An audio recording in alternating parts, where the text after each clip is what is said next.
नमस्कार स्टूडेंट्स, जैसा कि आपको पता है पिछले कुछ वीडियोज़ के माध्यम से अपन नगरपालिका अधिनियम की स्टडी कर रहे हैं। अभी तक अपन ने इस अधिनियम के चैप्टर 13 तक आपकी EORO की भर्ती में जो सिलेबस है उसको पूरा कर लिया है और अब अपन अध्याय 13 के बाद में अध्याय 14 की स्टडी करेंगे, जिसमें नगरपालिका अधिनियम के संबंध में कंट्रोल और नियंत्रण से संबंधित जो बातें हैं वो करने के लिए कैसे पदाधिकारी होंगे, उनकी नियुक्ति कौन करेगा, उनके शक्तियां या अधिकार क्या क्या होंगे, इन संबंध में अपन नगरपालिका अधिनियम के इस आखिरी चैप्टर के बारे में डिस्कस करेंगे। और नियंत्रण या कंट्रोल संबंधी जो प्रावधान है वो सेक्शन 309 से 327 तक है। ठीक है, देखिए इस चैप्टर में अपन सेक्शन 309 को लेते हैं। तो देखो, निदेशक, उपनिदेशक और सहायक निदेशक की नियुक्ति और शक्तियां, appointment and powers of directors, deputy directors and assistant director. इस संबंध में आपसे क्या सवाल पूछा जा सकता है? तो देखिए, इस सेक्शन में जो बात लिखी गई है उसको आप थोड़ा सा बारीकी से देखेंगे। राज्य सरकार स्थानीय निकाय के रूप में किसी भी पद नाम से नियुक्त किसी अधिकारी को निदेशक नियुक्त कर सकती है। देखो, स्थानीय निकाय के रूप में किसी भी पद के नाम से संबोधित करते हुए किसी अधिकारी को नियुक्त कर रखा है, उनमें से किसी भी अधिकारी को जो पहले से स्थानीय निकायों में अपॉइंटेड है। स्थानीय निकायों में अपॉइंटेड का मतलब नगरपालिका बोर्ड, नगर निगम, नगर परिषद में अगर पहले से अपॉइंटेड है, उनमें से किसी व्यक्ति को क्या नियुक्त कर सकेगी? निदेशक नियुक्त कर सकेगी, जो उन कृत्यों का पालन और उन शक्तियों का वो कार्य करेगा और उन शक्तियों का इस्तेमाल करेगा जो इस अधिनियम के तहत निर्मित नियमों द्वारा उसे दी जाएंगी। तो देखो, समय समय पर इस अधिनियम के तहत राज्य सरकार जो नियम बनाएगी, उन नियमों के तहत जो शक्तियां और कार्य होंगे उनको करने के लिए निदेशकों की नियुक्ति कौन करेगी? राज्य सरकार। तो पहला सवाल जो है, निदेशक, उपनिदेशक, डायरेक्टर, इनकी नियुक्ति कौन करेगी? राज्य सरकार। तो पहली बात तो इसमें कहेगी कि निदेशकों की नियुक्ति करेगी। और निदेशक कौन हो सकेंगे? जो स्थानीय निकायों में, नगरपालिका बोर्ड, नगर परिषद, नगर निगम में पहले से किसी भी नाम से अपॉइंटेड होंगे, उनको डायरेक्टर के रूप में अपॉइंट कर सकेगी या निदेशक के रूप में राज्य सरकार अपॉइंट कर सकेगी। तो अपॉइंटमेंट का पावर किसको है? राज्य सरकार को है। फिर देखिए, राज्य सरकार निदेशक के निर्देशन एवं नियंत्रण में कार्य करने के लिए, देखो, जो निदेशक अपॉइंट करेगी उसके अंडर काम करने के लिए, उसके नियंत्रण और निर्देशन में काम करने के लिए उतनी संख्या में अन्य अधिकारियों की नियुक्ति कर सकेगी जो उचित समझी जाए। तो निदेशक के अधीन जो अधिकारी नियुक्त किए जाएंगे उनकी नियुक्ति भी कौन करेगी? राज्य सरकार। ठीक है, तो देखो, निदेशक के अधीन नियुक्त या अन्य अधिकारी उन शक्तियों और कर्तव्यों का पालन करेंगे जो निदेशक सौंपे। तो देखना यहाँ बात क्या है। देखो, निदेशक तो उन शक्तियों को और कार्यों को, शक्तियों का इस्तेमाल करते हुए उन कार्यों को करेगा जो नियमों के तहत उसे सौंपी जाएंगी। देखो, निदेशक वो कार्य करेगा जो नियमों के तहत उसे सौंपे जाएंगे, और निदेशक के अधीन कोई अन्य अधिकारी, उपनिदेशक वगैरह नियुक्त किए जाएंगे। वो कौन से कार्य करेंगे? वो कार्य करेंगे जो निदेशक द्वारा उन्हें सौंपे जाए, जो निदेशक द्वारा उसे समुद्दिष्ट या असाइन किए जाए, सौंपे जाएंगे। तो देखो, निदेशक के कार्य नियमों द्वारा दिए जाएंगे और उसके अधीन जो उपनिदेशक वगैरह होंगे उनको कार्य सौंपने का पावर किसके पास है? निदेशक के पास है। ठीक है, फिर धारा 310 में क्या कहा गया है कि राज्य सरकार द्वारा किसी सामान्य या विशेष आदेश द्वारा, या लगा लेना, सामान्य या विशेष आदेश द्वारा इसके लिए नियुक्त अपराधिकृत अधिकारियों, ये देखो, आपराधिक अर्थ नहीं है, इसको आप लिखेंगे अपराधिक अर्थ, अपराधिकृत अधिकारियों को निम्न शक्तियां होंगे। देखो, नियुक्त, और ये ए नहीं है, यहां भी प्राधिकृत। यहां क्या शब्द करेंगे? इसकी जगह आप ये शब्द लिखेंगे, आपराधिक अर्थ की जगह प्राधिकृत शब्द लिखेंगे। मतलब राज्य सरकार जिन अधिकारियों को प्राधिकृत करेगी, अथोराइज करेगी, उन अधिकारियों को क्या क्या शक्तियां होंगी, इसको आप करेक्शन करेंगे। ये मिस प्रिंट है। प्राधिकृत अधिकारियों को कौन सी शक्तियां होंगी? तो इस संबंध में सेक्शन 310 और प्राधिकृत अधिकारियों में निदेशक, उपनिदेशक, ये सब आ जाएंगे। ठीक है, तो देखो, पहला कार्य क्या है? किसी नगरपालिका या उसके नियंत्रण में काम करने वाली किसी संस्था की स्थावर संपत्ति और उसके नियंत्रण में चल रहे किसी कार्यस्थल पर प्रवेश तथा निरीक्षण अथवा प्रवेश और निरीक्षण करने का अधिकार। तो देखो, नगरपालिका द्वारा या उसके नियंत्रण में कोई भी काम चल रहा है, उस कार्यस्थल पर प्रवेश कर सकेंगे राज्य सरकार द्वारा प्राधिकृत अधिकारी और उनका निरीक्षण कर सकेंगे। तो प्रवेश और निरीक्षण का अधिकार होगा कहां? जहां नगरपालिका या नगरपालिका के नियंत्रण में कोई भी कार्य चल रहा होगा, राज्य सरकार द्वारा अथॉराइज या प्राधिकृत जो अधिकारी है वो प्रवेश कर सकेंगे। दूसरी शक्ति उन्हें क्या होगी? किसी नगरपालिका की या उसकी किसी समिति की कार्यवाही से, तो या तो नगरपालिका की कोई कार्यवाही या नगरपालिका की जो समितियां मैंने पीछे बताई उनमें से किसी भी समिति की किसी कार्यवाही से किसी उद्धरण या नगरपालिका के कब्जे के किसी दस्तावेज, पुस्तक या किसी विवरण, लेख या रिपोर्ट को प्रस्तुत करने की अपेक्षा नगरपालिका से करने की। तो राज्य सरकार के जो अधिकारी हैं, राज्य सरकार के जो अधिकारी है वो नगरपालिका के कब्जे वाले इनमें से किसी भी दस्तावेज को, चाहे कोई पुस्तक है, चाहे कोई विवरणी है, चाहे कोई रिपोर्ट है, उसको लेने की अपेक्षा नगरपालिका से कर सकेगी और नगरपालिका ऐसा रिकॉर्ड जो राज्य सरकार द्वारा प्राधिकृत अधिकारी नगरपालिका से मांगेंगे वो उन्हें दिए जाएंगे। फिर देखिए, किसी नगरपालिका से ऐसी आपत्ति पर विचार करने की तथा ऐसी बात को करने से विरत रहने या उसे न करने के संबंध में अपने कारण बतलाने हेतु युक्त समय के भीतर उसे लिखित उत्तर देने की अपेक्षा करने की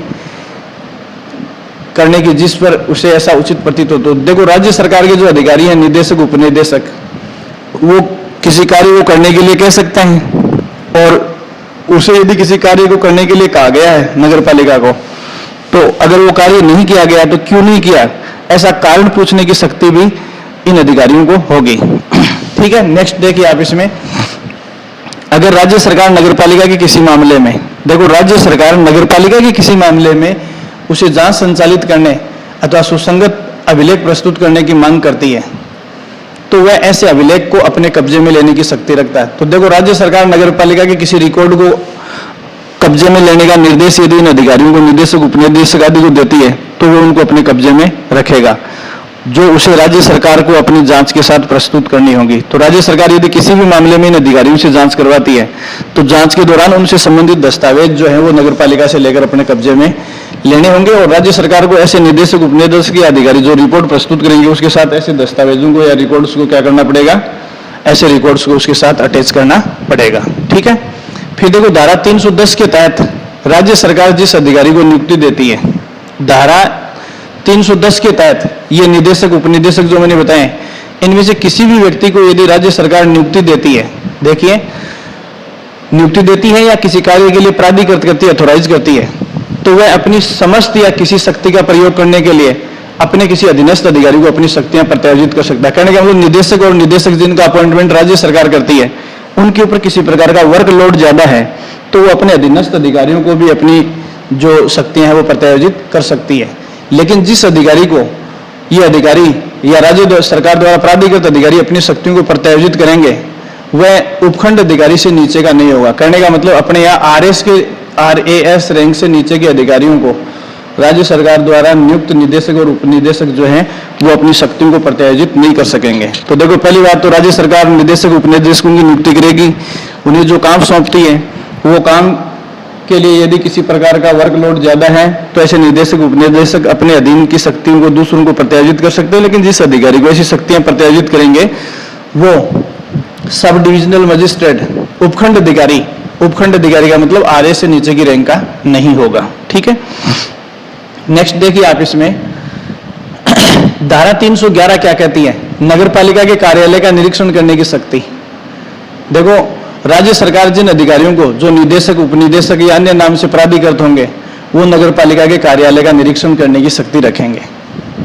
राज्य सरकार जिन अधिकारियों को नियुक्त करती है वो नगरपालिका के कार्यालयों का निरीक्षण करने की शक्ति रखेंगे। ये बात किस में कही गई है? सेक्शन 311 में कही गई है। तो देखो, राज्य सरकार द्वारा इस हेतु नियुक्त या प्राधिकृत कोई अधिकारी नगरपालिका के कार्यालय का निरीक्षण करने तथा उस नगरपालिका के अभिलेखों को तलब करने की, मतलब जो रिकॉर्ड है वो मांग सकता है, तो नगरपालिका के कार्यालय का निरीक्षण कर सकेगा और रिकॉर्ड्स को मांग सकेगा।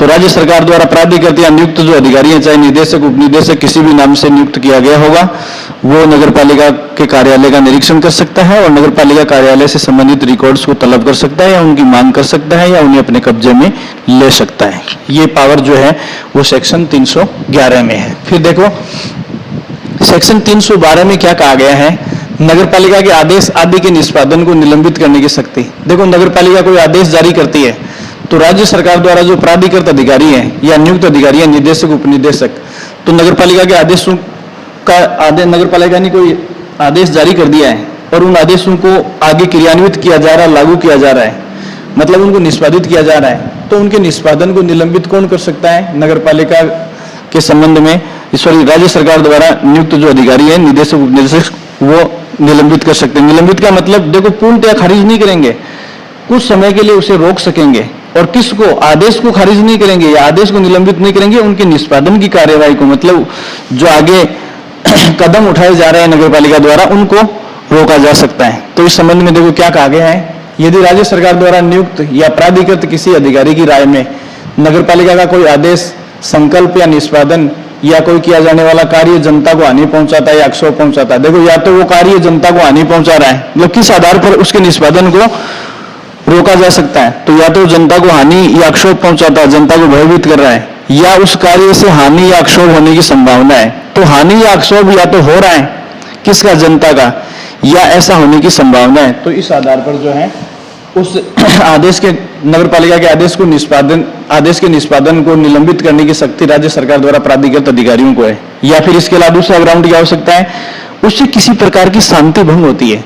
यदि नगर पालिका के किसी आदेश को लागू करने से कोई शांति भंग हो सकती है, तो इस आधार पर भी उस आदेश के निष्पादन को वो अधिकारी जो राज्य सरकार द्वारा प्राधिकृत है निलंबित कर सकता है। या नगर पालिका के हित में अहितकर है, यदि नगर पालिका का आदेश जो है वो नगर पालिका के ही हित के विरुद्ध है, तो इस आधार पर भी राज्य सरकार द्वारा नियुक्त या प्राधिकृत अधिकारी उसके निष्पादन को क्या कर सकता है?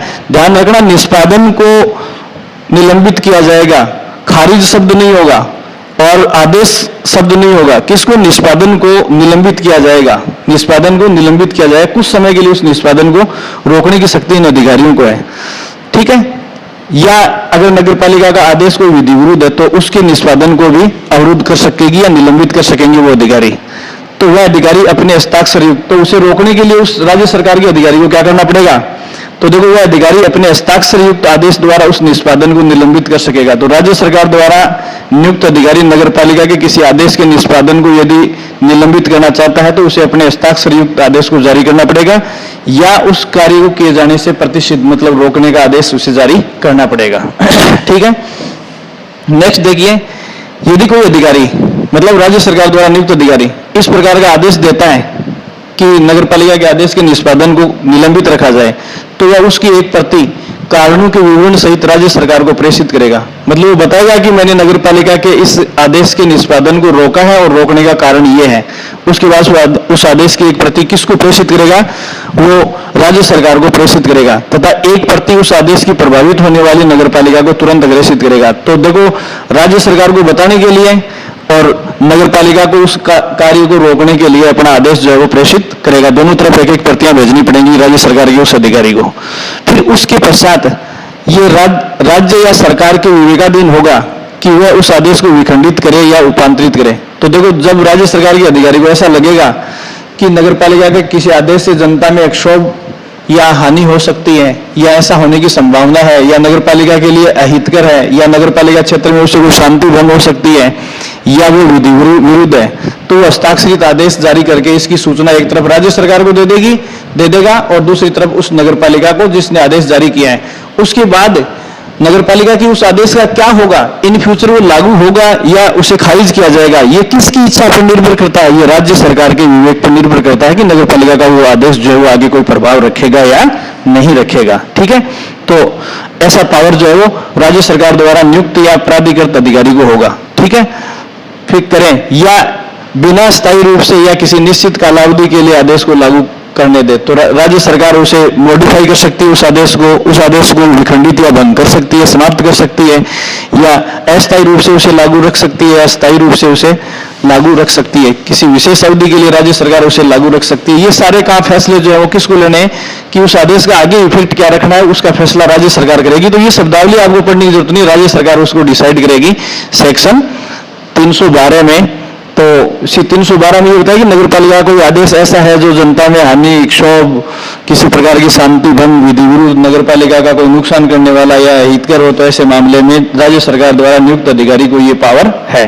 तो ये राज्य सरकार द्वारा नियुक्त अधिकारी की नज़र में यदि नगर पालिका का कोई आदेश गलत है जिससे ये सारी चीज़ें हो सकती हैं, तो वो उसको निलंबित करके एक प्रति निलंबन वाले आदेश की नगर पालिका को देगा कि आप एक बार रोक दें इस काम को, और दूसरा इस बात की सूचना राज्य सरकार को देगा ताकि उसके ऊपर राज्य सरकार ये फैसला ले सके कि आगे इस आदेश का क्या होना चाहिए।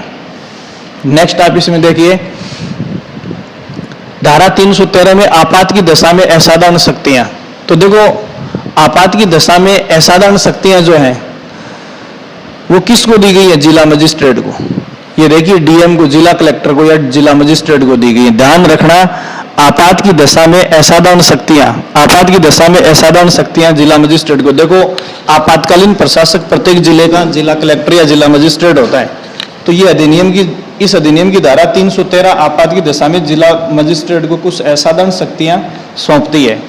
ठीक है, तो इस संबंध में देखो क्या है, आपात की दशा में जिला मजिस्ट्रेट किसी ऐसे कार्य को करने की व्यवस्था कर सकेगा। अगर किसी प्रकार की इमरजेंसी आ गई है तो जिला मजिस्ट्रेट या कलेक्टर कौन से कार्य कर सकता है? तो देखिए, जिसे निष्पादित करने के लिए नगर पालिका सशक्त हो। तो देखो, सामान्यतया बात को समझेंगे, सामान्यतया नगर पालिका को जो कार्य करने की शक्ति है उन मामलों में जिला कलेक्टर का कोई इंटरफेयर नहीं होता। लेकिन जब इमरजेंसी या आपात परिस्थितियां बन जाती हैं, उस स्थिति में जिला कलेक्टर को कुछ शक्तियां ऐसी मिलती हैं जिनका इसमें उल्लेख किया है। तो आपात परिस्थितियों में जिला कलेक्टर को या जिला मजिस्ट्रेट को वो सारी शक्तियां मिल जाएंगी जो किसके पास होती है? नगर पालिका के पास होती है। लेकिन ये मिलेंगी किस स्थिति में? केवल आपात स्थिति में, आपात की दशा में। दूसरा क्या है? जिसका तुरंत निष्पादन करना उसकी राय में जनता के स्वास्थ्य और सुरक्षा के लिए आवश्यक हो। तो देखो, जिला मजिस्ट्रेट की नजर में किसी काम का तुरंत करना उस जिला मजिस्ट्रेट की नजर में आवश्यक है, क्योंकि वो जनता की स्वास्थ्य और सुरक्षा से संबंधित है। तो वो सारी शक्तियां किस में होंगी? जिला मजिस्ट्रेट में होंगी। साथ में जिला मजिस्ट्रेट ये निर्देश दे सकेगा कि ऐसे किसी कार्य के निष्पादन हेतु आवश्यक संदाय या खर्चे या भुगतान कार्य हेतु नियुक्त व्यक्ति को समुचित पारिश्रमिक सहित नगरपालिका तुरंत प्रदान करे। तो देखो, इमरजेंसी की टाइम में जो कार्य नगरपालिका को करने चाहिए वो जिला मजिस्ट्रेट के आदेश से होते हैं। तो उन कार्यों के सारे खर्चे कौन देगी? नगरपालिका देगी। ठीक है, तो इमरजेंसी में ये नगरपालिका के कार्य और शक्तियां जो है वो जिला मजिस्ट्रेट के पास भी चली जाती हैं। फिर देखिए, यदि जिला मजिस्ट्रेट के निर्देश के पश्चात भी ऐसे व्यक्ति को खर्चा या पारिश्रमिक, देखो जिस व्यक्ति से जिला मजिस्ट्रेट निर्देश देकर कोई इमरजेंसी कार्य को करवाता है और उसका भुगतान नगरपालिका द्वारा नहीं किया जाता है, तो जिला मजिस्ट्रेट क्या करेगा? तो जिला मजिस्ट्रेट ऐसे व्यक्ति को कोई निर्देश देते हुए आदेश दे सकेगा जिसकी अभिरक्षा में। तो देखो, नगरपालिका इमरजेंसी में कलेक्टर या जिला मजिस्ट्रेट द्वारा किए गए कार्य का किसी व्यक्ति को भुगतान नगरपालिका नहीं करती है, तो कलेक्टर ऐसे अधिकारी या ऐसे व्यक्ति को निर्देश देगा जिसके कब्जे में नगरपालिका की कोई संपत्ति या धन पड़ा है। किसी ऐसे अधिकारी को निर्देश देगा जिसके कब्जे में नगरपालिका का कोई धन पड़ा है या नगरपालिका के लिए समय समय पर वो व्यक्ति धन प्राप्त करता है। ठीक है, और उस व्यक्ति से इमरजेंसी में करवाए गए कार्यों का भुगतान जो है वो जिला मजिस्ट्रेट करवा सकेगा। यदि ऐसा आदेश जिला मजिस्ट्रेट द्वारा किसी व्यक्ति को दिया जाता है तो वह पारिश्रमिक का संदाय करने के लिए आबद्ध होगा। तो देखो, इमरजेंसी में जिला मजिस्ट्रेट किसी व्यक्ति से जो काम करवाता है उसका भुगतान सामान्यतः नगरपालिका को करना होता है। लेकिन नगरपालिका यदि नहीं करे तो जिला कलेक्टर ऐसे व्यक्ति को आदेश दे सकता है जिसके कब्जे में नगरपालिका का कोई धन पड़ा है, और यदि ऐसे व्यक्ति को जिला मजिस्ट्रेट वो भुगतान या पारिश्रमिक का भुगतान करने का आदेश देता है तो वो आदमी उसका पालन करने के लिए बाध्य है, बाउंड है। ठीक है, नेक्स्ट आप देखिए, जिला मजिस्ट्रेट के आदेश पर केवल धारा 313 की आपात स्थितियों में भी भुगतान का प्रावधान लागू होंगे, अन्य मामलों में नहीं। देखो, तो पूरे नगरपालिका अधिनियम में जिला मजिस्ट्रेट के आदेश पर नगरपालिका की ओर से भुगतान केवल इमरजेंसी स्थिति में किया जा सकता है। बाकी जिला मजिस्ट्रेट नगरपालिका क्षेत्र में किसी भी कार्य के संबंध में भुगतान करने का आदेश देने का हकदार नहीं है। कहने का मतलब, सेक्शन 313 में जो बात लिखी हुई है केवल इसी बात के लिए जिला मजिस्ट्रेट भुगतान करवा सकता है, अन्य किसी मामले में जिला मजिस्ट्रेट भुगतान नहीं करवा सकता। ठीक है, नेक्स्ट देखिए, सेक्शन 314 क्या कहता है? 314 ये कहता है कि आपात समय में नगरपालिका द्वारा कर्मचारियों के लिए सरकार की अध्यपेक्षा का अनुपालन। देखो, इमरजेंसी की स्थिति में नगरपालिका द्वारा कर्मचारियों के लिए, तो नगरपालिका अपने कर्मचारियों के लिए उन बातों का पालन करेगी जिनकी अपेक्षा कौन करेगी? राज्य सरकार। तो इमरजेंसी में देखो, नगरपालिका जो है अपने कर्मचारियों के साथ कैसे पेश आएगी या नगरपालिका अपने कर्मचारियों के संबंध में कैसे फैसले लेगी, ये इमरजेंसी में कौन तय करेगा? राज्य सरकार। तो देखो, इमरजेंसी में कुछ कार्य करवाने की शक्ति कलेक्टर को आती है और कलेक्टर वो भुगतान किसी ऐसे व्यक्ति से भी करवा सकता है जो किसी व्यक्ति के कब्जे में नगरपालिका का धन पड़ा है। और नगरपालिका अपने कर्मचारियों के प्रति कैसी पेश आएगी इस संबंध में राज्य सरकार डिसाइड करेगी। कब? जब आपात स्थिति की अपन बात करते हैं। तो देखिए, यदि राज्य सरकार किसी साधारण या विशेष आदेश के माध्यम से नगरपालिका से यह अपेक्षा करती है तो नगरपालिका कौन कौन सी आपात, कौन सी? युद्ध, अकाल, दुर्भिक्ष, ठीक है, खतरनाक रोग, बाढ़ या किसी ऐसी अन्य आपात दशा में या मेलों एवं अन्य अवसरों पर काफी संख्या में जहां लोग एकत्रित होते हैं वहां व्यवस्था करेगी।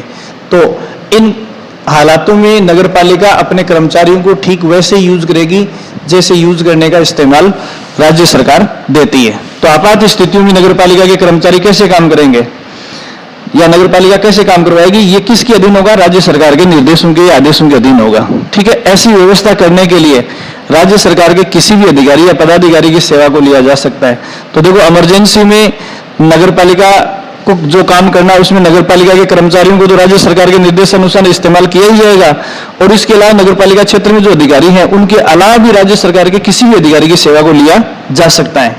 और यदि नगरपालिका से बाहर के अधिकारियों की सेवाओं को लिया जाता है और इसके संबंध में किसी प्रकार का चार्ज लगता है तो उसे नगरपालिका उस अनुपात में पूर्ति करेगी जो राज्य सरकार डिसाइड करे। देखो, वो कर्मचारी किसका है? राज्य सरकार का है, जो वास्तव में नगरपालिका के लिए काम नहीं करता, लेकिन इमरजेंसी में उसे यूज किया जा रहा है।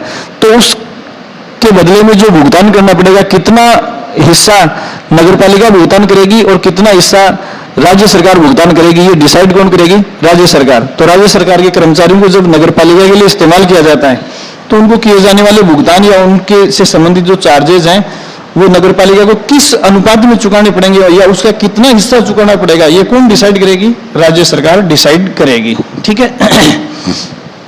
नेक्स्ट देखिए, ऐसे कार्यों के लिए चिकित्सा, जन स्वास्थ्य, स्वच्छता, टीका, पशु चिकित्सा, विद्युत, पेयजल, संक्रमण, सार्वजनिक निर्माण विभाग में कार्य करने वाले अधिकारियों की सेवाएं ली जा सकती हैं। तो देखो, इमरजेंसी में राज्य सरकार के आदेश पर नगरपालिका क्षेत्र में जिन अन्य अधिकारियों को इस्तेमाल किया जा सकता है उसमें मेडिकल के कर्मचारी हो सकते हैं, मतलब डॉक्टर, नर्स हो सकते हैं, जन स्वास्थ्य के हो सकते हैं, स्वच्छता से जुड़े हुए लोग हो सकते हैं, वेटनरी या पशु चिकित्सा से जुड़े हुए हो सकते हैं, बिजली विभाग के कर्मचारी हो सकते हैं, पेयजल या जलदाय विभाग के हो सकते हैं, पीडब्ल्यूडी या सार्वजनिक निर्माण विभाग के अधिकारी। तो यदि इनमें से किसी व्यक्ति को इमरजेंसी में राज्य सरकार के आदेश पर नगरपालिका क्षेत्र में इस्तेमाल किया जाता है तो उनके चार्जेज उस अनुपात में नगरपालिका द्वारा भुगतान किए जाएंगे जिस अनुपात में राज्य सरकार डिसाइड करेगी। फिर देखिए, धारा 315 क्या कहती है?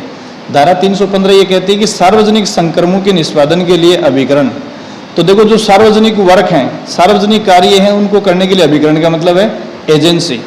तो नगरपालिका की ओर से जो सार्वजनिक कार्य किए जाएंगे और यदि उन कार्यों के लिए किसी कौशल या स्किल की आवश्यकता होती है और नगरपालिका के कर्मचारियों के पास यदि इस प्रकार का कोई स्किल नहीं है तो राज्य सरकार ऐसे कार्यों को करने की अपेक्षा किसी स्किलफुल एजेंसी से, जिस एजेंसी के पास ऐसी टेक्निक है, ठीक है, उसके माध्यम से ऐसा कार्य करवाने का नगरपालिका को निर्देश दे सकती है। तो देखिए, इसमें यदि नगरपालिका को ऐसे सार्वजनिक कार्य करने होते हैं जिसके लिए राज्य सरकार की राय में वृत्तिक कुशलता, कोई प्रोफेशनल स्किल या कौशल चाहिए, जरूरी हो, और ऐसी वर्तिक कुशलता नगरपालिका के प्रबंधन के अधीन नहीं है, मतलब वो स्किल नगरपालिका के कर्मचारियों में नहीं है जिस स्किल के साथ नगरपालिका का कार्य करना है, तो राज्य सरकार क्या करेगी? वह कार्य या तो राज्य सरकार स्वयं करवाएगी, स्किलफुल कार्य को नगरपालिका क्षेत्र में या तो उस कार्य को राज्य सरकार स्वयं करवाएगी या नगरपालिका ऐसे एजेंसी या अभिकरण के माध्यम से करवा सकेगी जिसके लिए निर्देश किससे मिलेगा?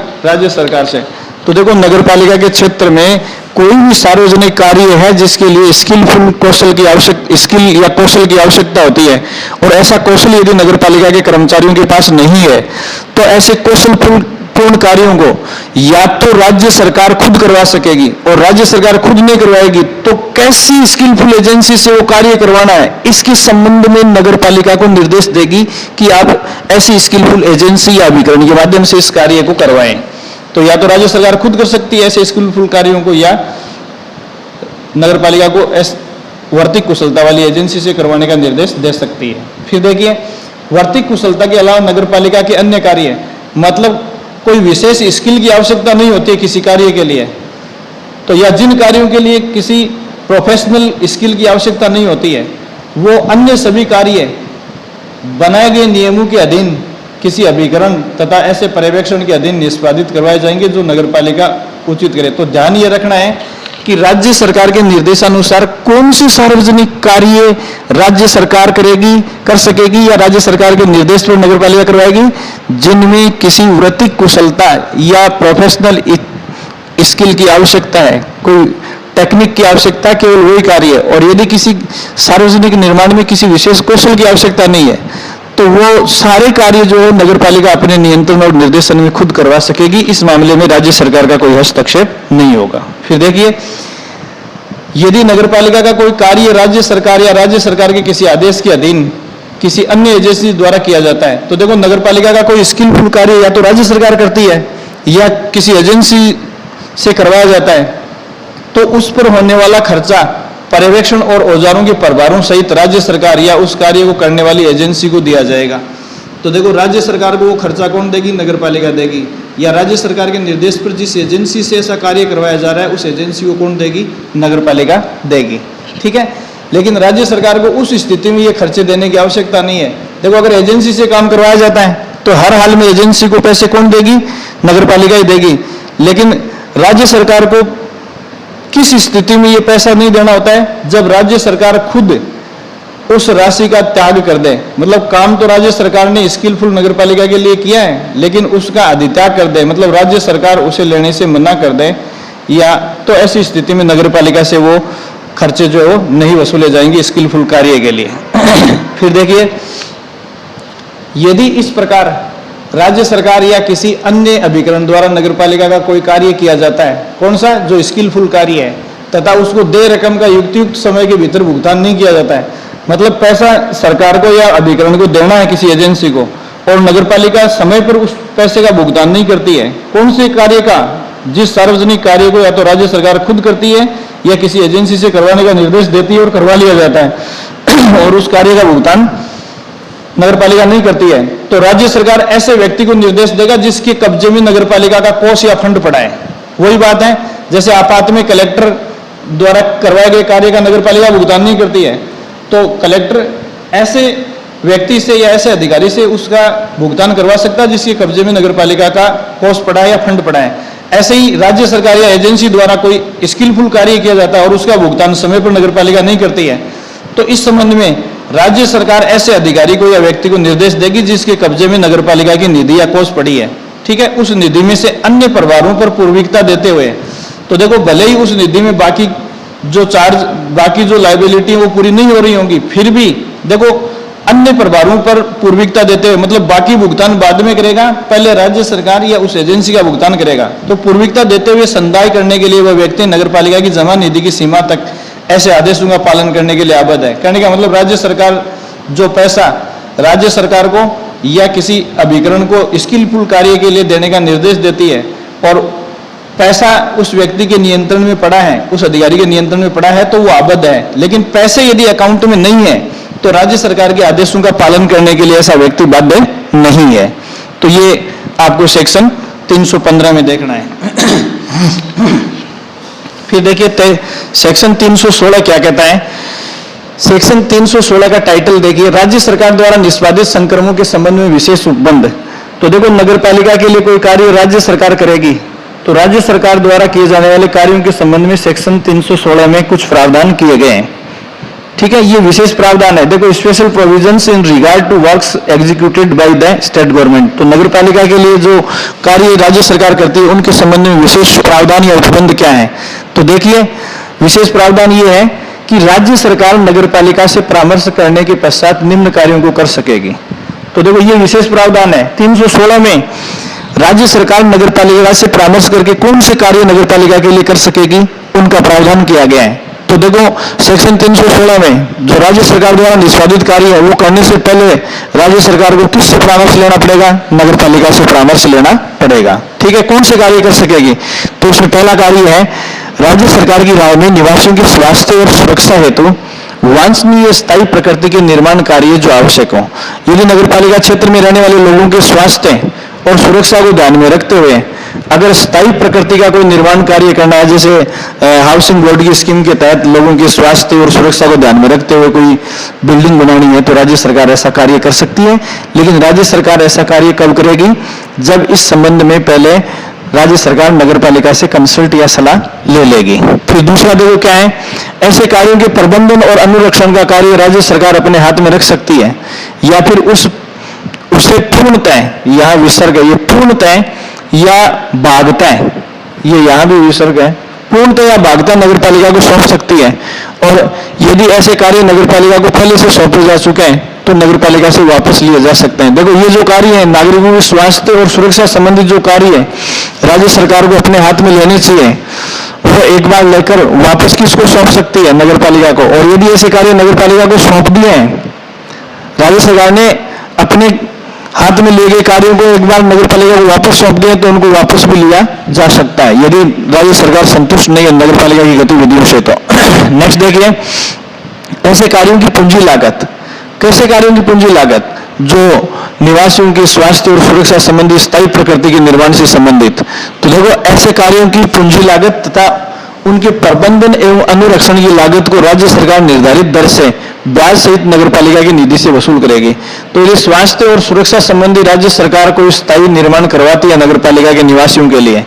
तो पहली बात, वो मूल पूंजी और ब्याज सहित वो पैसा राज्य सरकार कहां से वसूल करेगी? नगर पालिका की निधि से वसूल करेगी। या दूसरा प्रावधान क्या? नगर पालिका की ओर से अधिरोपित करों के आश्रमों से भी वसूल किया जा सकता है। तो देखो, या तो नगर पालिका की निधि से, या नगर पालिका जो टैक्स वसूल करेगी उस राशि से भी राज्य सरकार जो इसकी वसूली कर सकती है। फिर चौथा बिंदु देखिए, जिस व्यक्ति की अभिरक्षा में नगर पालिका की ओर से कोई धन पड़ा है, तो उसका कर्तव्य होगा कि वह इस हेतु नगर पालिका द्वारा संदाय किए जाने वाली और राज्य सरकार द्वारा निर्दिष्ट ये रकम है, तय नहीं है, इसमें रकमों का संदाय करें। तो देखो, राज्य सरकार यदि स्वास्थ्य और सुरक्षा को ध्यान में रखते हुए कोई स्थायी प्रकृति का निर्माण करती है, तो उस संबंध में अगर नगर पालिका भुगतान नहीं करती है और किसी ऐसे व्यक्ति या अधिकारी के कब्जे में नगर पालिका का धन पड़ा है, कोष पड़ा है, फंड पड़ा है, तो उस व्यक्ति की ये जिम्मेदारी होगी कि राज्य सरकार की ओर से किए जाने वाले इन कार्यों का भुगतान करे। तो ये भुगतान करने की जिम्मेदारी ऐसे व्यक्ति की भी हो सकती है जिसके पास नगर पालिका का फंड पड़ा हो। ठीक है। फिर नेक्स्ट देखिए, आप में सेक्शन 317 क्या कहता है? सेक्शन 317 का टाइटल देखिए, सेक्शन 317 नगरपालिक मामलों की सरकार द्वारा जांच। तो देखो, नगरपालिका के मामलों की या प्रकरणों की सरकार कैसे जांच कर सकती है? राज्य सरकार की जांच करने की जो शक्ति है, नगरपालिक मामलों की राज्य सरकार की जांच करने की शक्ति। नगरपालिक मामला का मतलब नगरपालिक बोर्ड, नगर परिषद, नगर निगम, तीनों सरकारें जहां भी नगरपालिक का शब्द आता है। तो देखो, सरकार द्वारा जांच के संबंध में ये अधिनियम क्या कहता है? तो पहला प्रावधान देखिए, राज्य सरकार अपने द्वारा नियुक्त किसी अधिकारी को प्रशासनिक मामलों अथवा अन्य मामलों में जांच का आदेश दे सकता है। तो देखो, नगरपालिका के मामलों में प्रशासनिक या अन्य मामलों की जांच का आदेश राज्य सरकार अपने किसी अधिकारी को दे सकती है, या नगरपालिका के मामलों की जांच राज्य सरकार किसी अधिकारी से करवा सकती है। ठीक है, जिसके संबंध में इस अधिनियम के तहत उसे सरकार की मंजूरी, अनुमोदन और सहमति अपेक्षित है। तो देखो, नगरपालिका को कोई ऐसा काम करना है, तो पहली बात, तो सरकार कौन से मामलों की जांच करवा सकती है?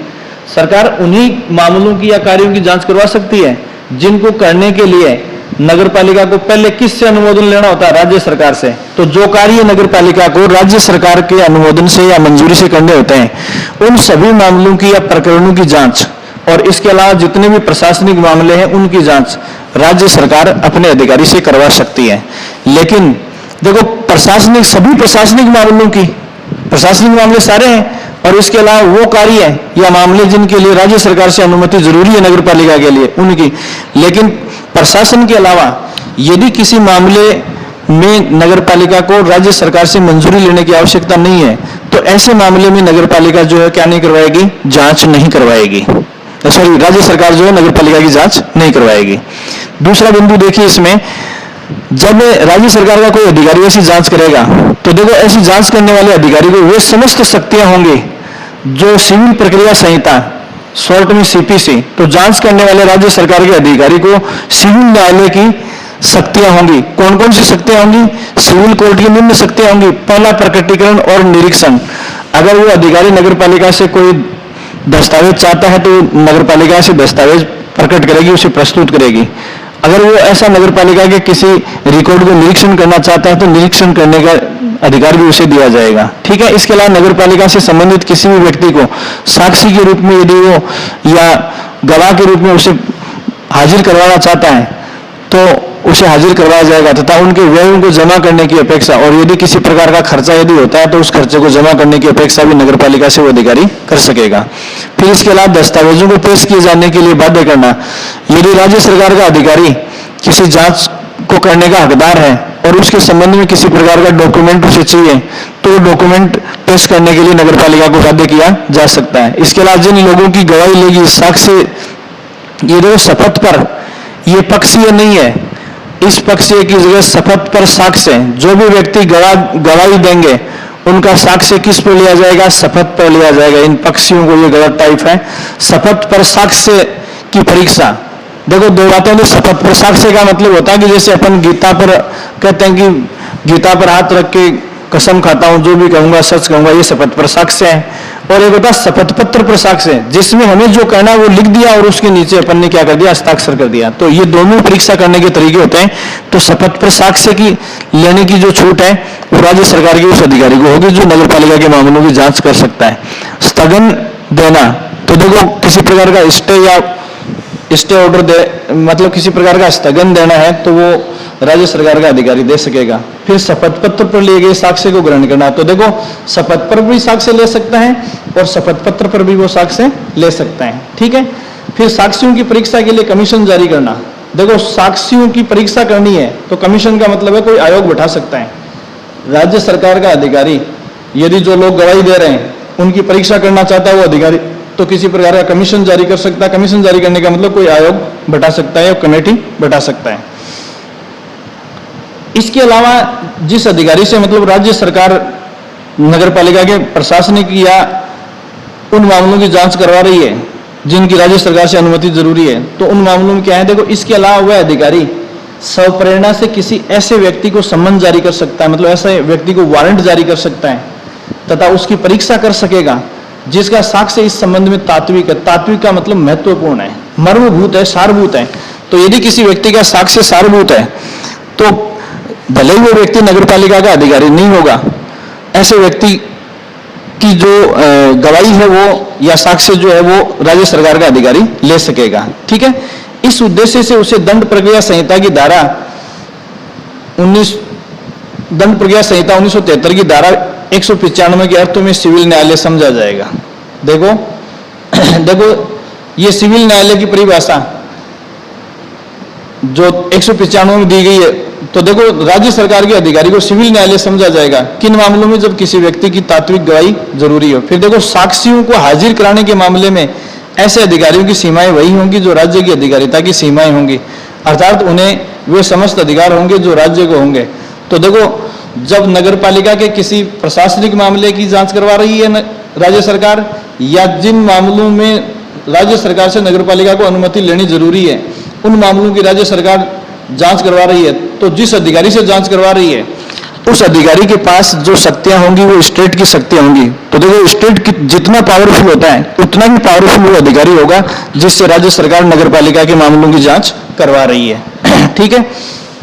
फिर देखिए यदि साक्ष्य के लिए हाजिर होने वाले व्यक्ति को युक्तियुक्त जांच के लिए किसी खर्चे को करना पड़ता है, तो जो आदमी साक्ष्य देने आ रहा है, गवाही देने आ रहा है, और गवाही देने के लिए किसी व्यक्ति का कोई खर्चा होता है, तो वह खर्चा देखो साक्ष्य के लिए हाजिर होने के लिए कहने वाला अधिकारी उसे दिला सकेगा तथा उसे जांच के खर्चों का भाग समझा जाएगा। तो राज्य सरकार का जो अधिकारी जांच कर रहा है और किसी व्यक्ति को गवाही के लिए या साक्ष्य के लिए बुला रहा है और उस व्यक्ति की जेब से कोई खर्चा हो रहा है, तो वो खर्चा जो उस अधिकारी द्वारा जांच का खर्चा होगा उसी जांच के खर्चे में शामिल किया जाएगा। मतलब उस व्यक्ति को जिसको साक्ष्य के लिए बुलाया जा रहा है उसको खर्चा दिलाया जाएगा। कौन दिलाएगा? जो अधिकारी जांच कर रहा है वही दिलाएगा। ठीक है। इन खर्चों का संदाय राज्य सरकार के विवेक पर निर्भर करेगा। इनको निर्धारित करने की पूर्ण शक्ति राज्य सरकार को है। मतलब ऐसे खर्चे जो साक्ष्य पर कोई व्यक्ति आ रहा है उसको क्या दिया जाएगा, इसे डिसाइड करने का पावर किसके पास है? राज्य सरकार के पास है। फिर देखो संदाय किसके द्वारा किया जाएगा? संदाय किसको किया जाएगा और किस सीमा तक किया जाना है, ये सब राज्य सरकार निर्धारित कर सकेगी। किसको खर्चा देना है, किसको कितना देना है, ये सारी चीजें कौन डिसाइड करेगी? राज्य सरकार डिसाइड करेगी। तथा ऐसे खर्चे पर अधिकतम 15% तक की ब्याज दर अनुज्ञात करने की शक्ति है। तो देखो, राज्य सरकार नगर पालिका की जो भी किसी भी मामले की जांच करवाएगी, उस पर जितना खर्चा होता है उस पूरी राशि का कितने % ब्याज वसूल सकती है? 15% तक ब्याज वसूल सकती है। यह शक्ति किसको होगी? राज्य सरकार को होगी। ऐसे खर्चे तथा ब्याज की राशि राजस्व के बकाये के रूप में वसूली जाएगी। तो देखो, राज्य सरकार अपने किसी भी अधिकारी से जांच करवा रही है, उस पूरी जांच का खर्चा और उस जांच के लिए किसी व्यक्ति को यदि वो अधिकारी साक्ष्य के लिए गवाही के लिए बुला रहा है तो उसका खर्चा, तो इन सारे खर्चों को जोड़कर तथा प्लस 15% खर्चे, 15% ब्याज, ये पूरी की पूरी राशि जो है वो किससे वसूल की जाएगी? नगर पालिका से वसूल की जाएगी। ऐसे वसूल की जाएगी जैसे नगर पालिका के ऊपर राज्य सरकार की बकाया राशि है, उस तरीके से उसको वसूल किया जा सकेगा। तो ये देखो, जांच कराने के संबंध में सेक्शन 317 में डिटेल से प्रावधान है। ध्यान रखना, कौन से मामलों की जांच? तो सभी प्रशासनिक मामलों में, और इसके अलावा उन सभी मामलों में जिनमें काम करने से पहले नगर पालिका को राज्य सरकार से अनुमति लेनी होती है। और देखो, राज्य सरकार प्रशासन के अलावा ऐसे किसी मामले की जांच अपने अधिकारी से नहीं करवा सकती जिस कार्य को करने के लिए नगर पालिका को पहले राज्य सरकार से अनुमति नहीं लेनी हो, तो ऐसे कार्यों की जांच नहीं करवाई जाएगी। फिर देखिए, इसमें सेक्शन 318 क्या कहता है? कर्मचारी वर्ग के नियोजन में अपव्यय को रोकने की सरकार की शक्ति। तो देखो, नगर पालिका के जो कर्मचारी हैं वो यदि अपव्यय कर रहे हैं, अनावश्यक खर्चा कर रहे हैं, तो उस अनावश्यक खर्चे को रोकने की शक्ति जो है वो किसके पास है? राज्य सरकार के पास होगी। उस अनावश्यक खर्चे को करने की शक्ति किसको होगी? राज्य सरकार को होगी। तो देखो, नगर पालिका अधिनियम के तहत नगर पालिका के कर्मचारियों द्वारा किसी प्रकार का अनावश्यक खर्चा किया जा रहा है तो उस खर्चे को रोकने की शक्ति राज्य सरकार को होगी।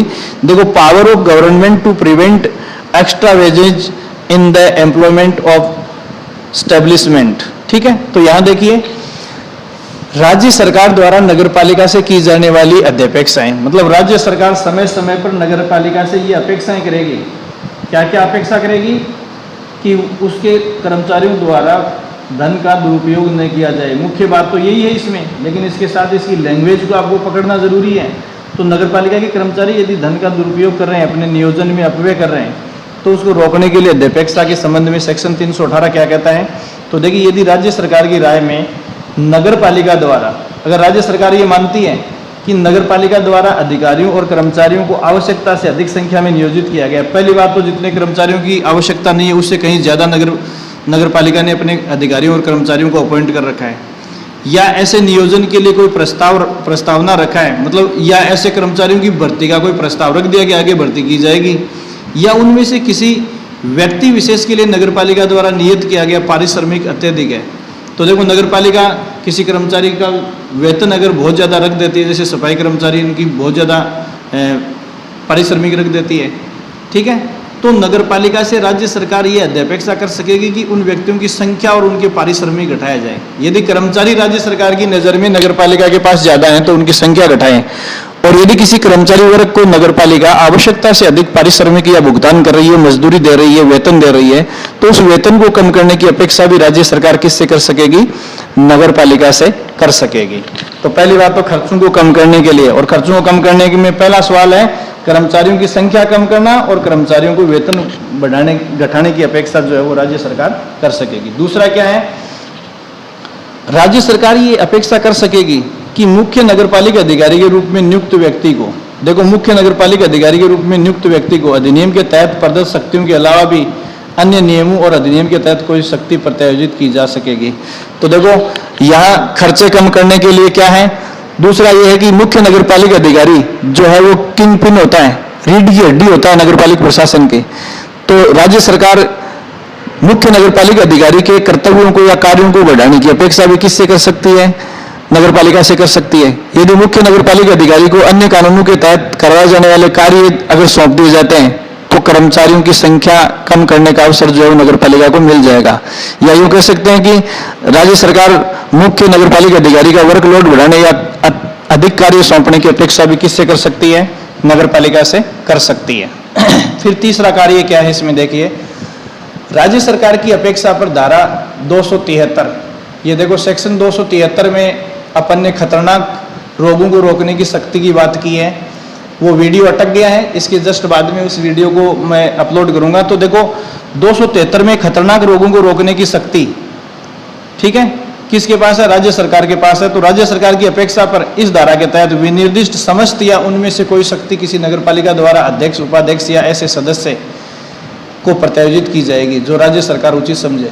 तो देखो जब खतरनाक रोगों का प्रसार हो रहा है नगरपालिका में, तो नगरपालिका उन खतरनाक रोगों के प्रसार पर अंकुश पाने की जिम्मेदारी नगरपालिका के अध्यक्ष को दे सकती है, उपाध्यक्ष को दे सकती है या किसी सदस्य को दे सकती है। तो इससे क्या है, कर्मचारियों का खर्चा बच सकता है। फिर देखिए, यदि राज्य सरकार उपयुक्त तीनों में से कोई भी अपेक्षा करती है, देखो 3 अपेक्षाएं कौन सी हो गई? संख्या घटाना, पारिश्रमिक घटाना। दूसरा मैंने आपको बताया कि मुख्य नगरपालिका अधिकारी की शक्तियों को बढ़ाना या कार्यों को बढ़ाना, और इसके अलावा महामारियों के समय अध्यक्ष, उपाध्यक्ष या सदस्य को उसकी जिम्मेदारी सौंपना खतरनाक रोग के समय। तो देखो इन तीनों में से कोई भी कार्य करने की अपेक्षा यदि राज्य सरकार किससे करती है? नगरपालिका से करती है। तो राज्य सरकार द्वारा ऐसे प्रत्येक मामले में निर्धारित समय के भीतर नगरपालिका द्वारा उसका अनुपालन किया जाएगा। कहने का मतलब ये ऊपर वाले तीनों कार्य करने का निर्देश यदि नगरपालिका को राज्य सरकार द्वारा मिलता है तो नगरपालिका उसका अनुपालन करने के लिए बाध्य है। हर हाल में नगरपालिका उसका क्या करेगी? अनुपालन करेगी। फिर देखिए, राज्य सरकार को किसी नगरपालिका में कर्मचारियों की आवश्यकता को निर्धारित करने की शक्ति है। तो देखो राज्य सरकार जो है नगरपालिका में कर्मचारियों की संख्या डिसाइड कर सकती है। तो देखो नगरपालिका के कर्मचारियों की संख्या डिसाइड करने का पावर किसके पास है? राज्य सरकार के पास है। कर्मचारियों की संख्या डिसाइड कौन करेगी? राज्य सरकार। कर्मचारियों की संख्या घटाने का फैसला कौन ले सकती है? राज्य सरकार। कर्मचारियों के अत्यधिक पारिश्रमिक है तो उनको अंकुश पाने या उनको घटाने की शक्ति किसके पास है? राज्य सरकार के पास। ये सारी चीजें इस सेक्शन में मैंने आपको बताई है।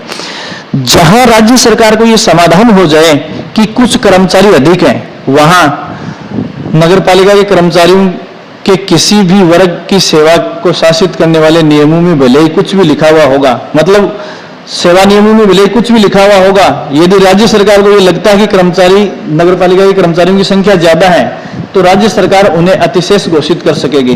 तो नगरपालिका के कर्मचारियों को अधिशेष या अतिशेष या एक्स्ट्रा घोषित करने का पावर किसके पास है? राज्य सरकार के पास है। और यदि कर्मचारियों के किसी वर्ग को यदि राज्य सरकार द्वारा अतिशेष या अधिशेष घोषित किया जाता है तो इन अतिशेष कर्मचारियों को अन्य नगरपालिकाओं में आमेलित का मतलब है कि दूसरी नगरपालिकाओं में उसे इस्तेमाल किया जा सकेगा। तो यदि किसी नगरपालिका में कर्मचारियों की संख्या ज्यादा है तो उन्हें दूसरी नगरपालिका में आमेलित या सम्मिलित करने का जो आदेश देने की शक्ति है वो किसके पास है? राज्य सरकार के पास है। किसके पास है? राज्य सरकार के पास है। फिर देखिए सेक्शन 319 में अगली जो बात की गई है वो क्या है? तो सेक्शन 319 हमें जो टाइटल देती है वो है कि नगरपालिका द्वारा कर्तव्यों के अनुपालन में व्यतिक्रम चूक करने पर अनुपालन की व्यवस्था करने की सरकार की जिम्मेदारी। तो देखो पहला और महत्वपूर्ण सवाल, बहुत ही इंपॉर्टेंट सवाल है, यदि नगरपालिका अपने कर्तव्यों या जिम्मेदारियों को पूरा करने में चूक करती है, यदि नगरपालिका अपनी किसी जिम्मेदारी को पूरा करने में चूक करती है तो उन जिम्मेदारियों को पूरा करने की जिम्मेदारी किसकी है? राज्य सरकार की है। तो नगरपालिका अगर किसी कार्य या कर्तव्य को पूरा नहीं करती है तो ये पूरा करने की जिम्मेदारी धारा 319 में किस पर है? राज्य सरकार पर है। देखो लिखा हुआ है, power of government to provide for performance of duties in default of municipality. तो नगरपालिका की चूक पर नगरपालिका के कर्तव्यों को पूरा करने की जिम्मेदारी किसकी है? राज्य सरकार की। किस धारा में है? 319 में है, 319 में है। अब इस संबंध में देखो लैंग्वेज आपको एक बार रीड आउट करनी है, मेन सवाल इस हेडिंग वाला ही है। जब कोई नगरपालिका अपने कर्तव्यों को पूरा नहीं कर पाती है तो उनको पूरा करने की जिम्मेदारी किसकी है? राज्य सरकार की है। फिर देखिए आप इसमें, राज्य सरकार को कोई शिकायत मिलने पर, तो राज्य सरकार को ये पता कब चलेगा कि नगरपालिका अपने कर्तव्यों को पूरा नहीं कर रही है? तो इस संबंध में शिकायत मिल सकती है या किसी भी आधार पर राज्य सरकार को ऐसी सूचना मिल जाती है कि नगरपालिका इस अधिनियम के तहत अपने कर्तव्यों को पूरा नहीं कर पा रही है या कर्तव्यों को पूरा करने में किसी प्रकार का व्यतिक्रम या चूक कर रही है, मतलब नगरपालिका अपनी ड्यूटीज को पूरा नहीं कर पा रही है। ये किसी भी तरीके से राज्य सरकार को पता चल जाए तो राज्य सरकार समेक जांच, समेक का मतलब है उचित, समेक यहां उचित लिख लेंगे आप, समय का मतलब है उचित।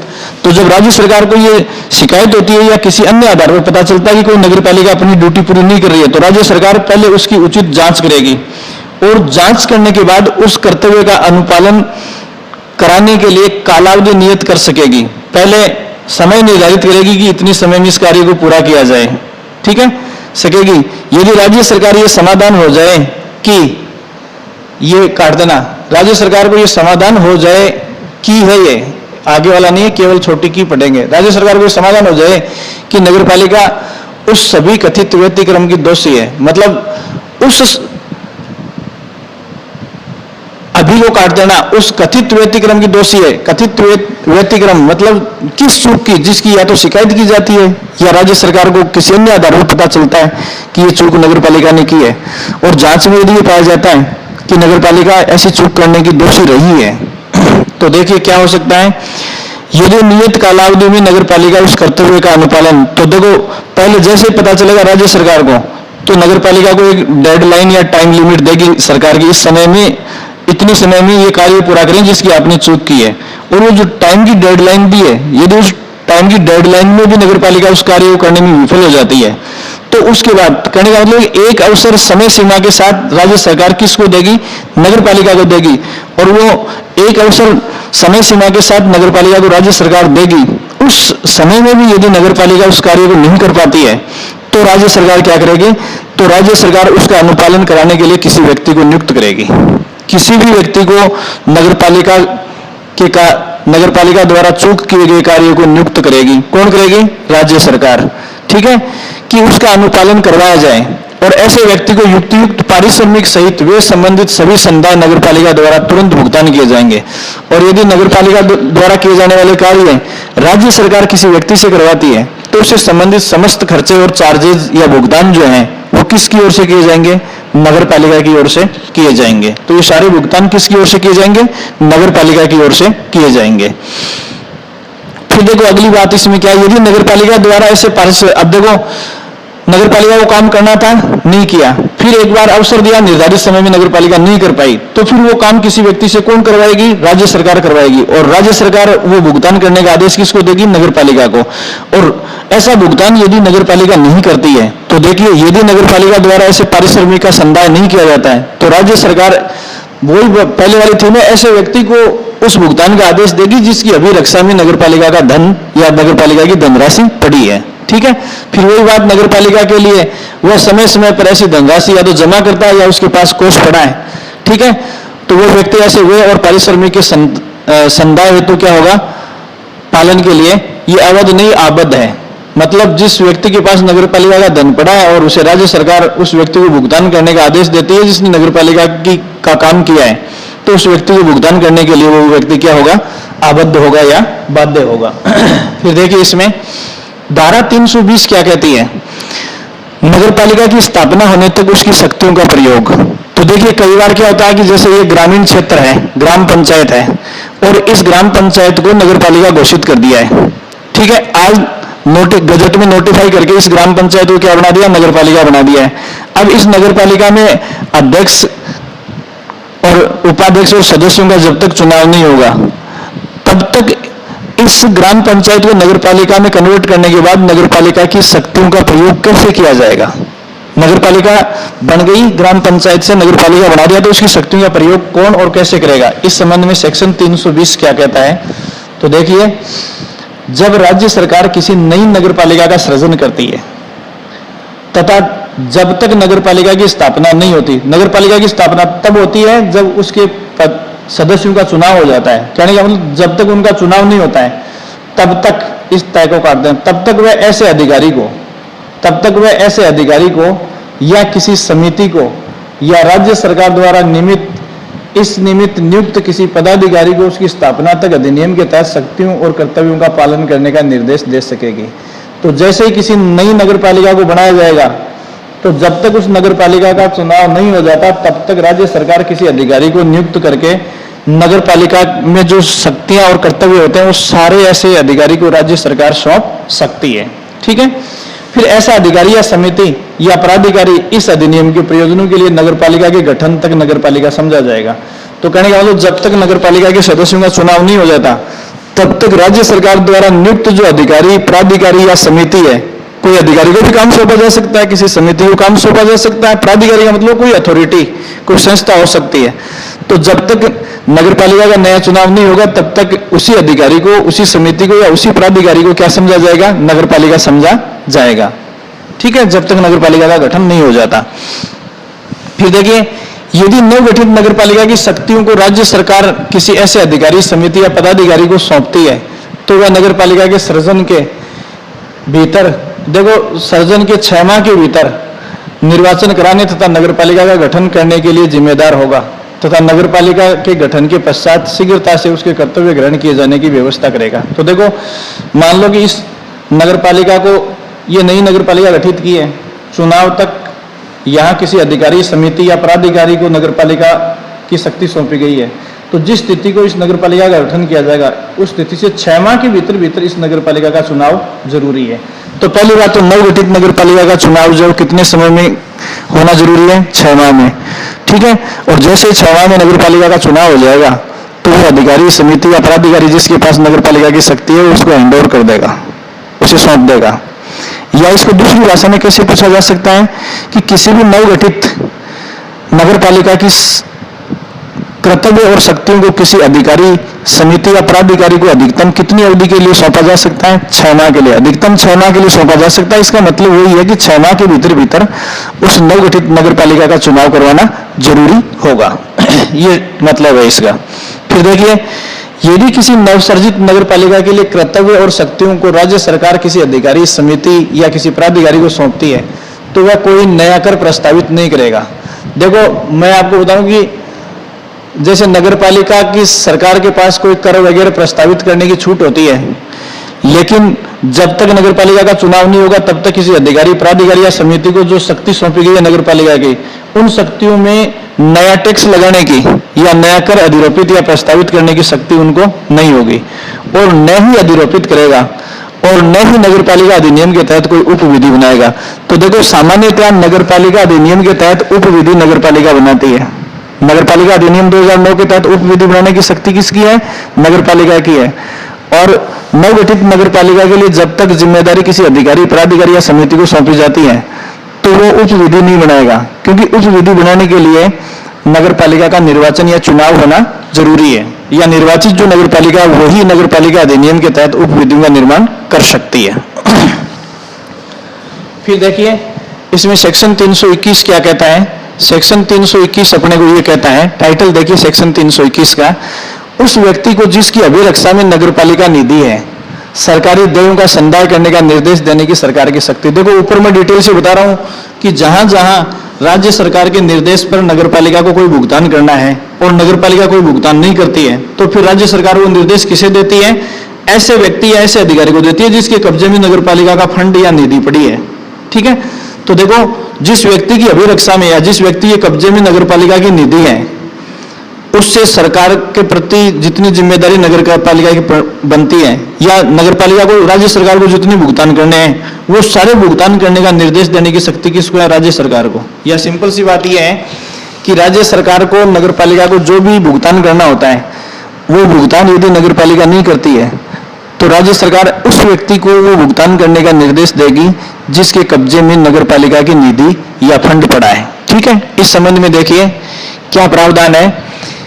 यदि कोई नगर पालिका किसी समय राज्य सरकार को दे किसी रकम का संदाय करने में व्यतिक्रम या चूक करती है, मतलब जो भुगतान नगर पालिका को राज्य सरकार को करना है वो भुगतान कोई नगर पालिका नहीं कर पाती है, तो राज्य सरकार नगर पालिका निधि की अभिरक्षा रखने वाले, तो नगर पालिका का कोष जिस व्यक्ति के नियंत्रण में है, जो उसका ट्रेजरी ऑफिसर है, रखने वाले व्यक्ति को ऐसी निधि में से किसी अन्य प्रभार के संदाय पर प्राथमिकता देते हुए उसका भुगतान करने का निर्देश देते हुए आदेश दे सकेगी कि वह ऐसा व्यक्ति नगर पालिका की जमा निधि की सीमा तक ऐसे आदेश का पालन करने के लिए बाध्य है। तो देखो, यदि राज्य सरकार अपने भुगतान करने का निर्देश किसी ऐसे व्यक्ति को देती है जिसके कब्जे में नगर पालिका की निधि पड़ी है, तो वो व्यक्ति नगर पालिका की बाकी सारी जिम्मेदारियों को इग्नोर करते हुए या उनको उपेक्षित करते हुए सबसे पहले किसको भुगतान करेगा? राज्य सरकार को भुगतान करेगा। कौन सी राशि? जो नगर पालिका को राज्य सरकार को भुगतान करनी थी उस राशि का भुगतान करेगा। तो ऐसे जिस व्यक्ति के कब्जे में नगर पालिका का कोष या फंड पड़ा है उसे राज्य सरकार निर्देश दे सकती है। किस मामले में? जो भुगतान राज्य सरकार को करने हैं। ठीक है, नेक्स्ट आप इसमें देखिए धारा 322।